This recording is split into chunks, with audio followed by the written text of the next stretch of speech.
prvom rade musím povedať, že nie som nejaký veľký fanúšik Nikolasa Mareka, ale sem tam si jeho video pozriem, vybehne na mňa, tak si to pozriem. A čo ma tak zaráža je, že kopec hejterov mu píše v komentároch, že nikdy naturálnu formu nemal, alebo nikdy nemal dobrú naturálnu formu.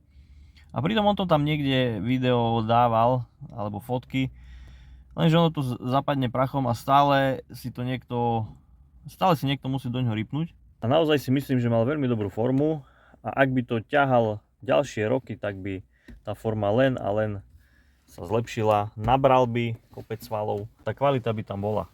Takže myslím si, že hejt na Nikolasovú adresu je zbytočný, pretože je neopodstatnený, takže myslím si, že je naozaj talent. A verím, že to v nasledujúcich rokoch bude len a len lepšie. Takže tak, chlapci. Všetci, čo ho hejtujú, myslím si, že mali by sa najprv pozrieť do zrkadla, či sú práve oni takí dokonalí. A predtým, než napíšu alebo napíšete negatívny komentár, si 2-krát, 3-krát, 5-krát overte fakty a že či to naozaj je opodstatnený komentár. Takže tak.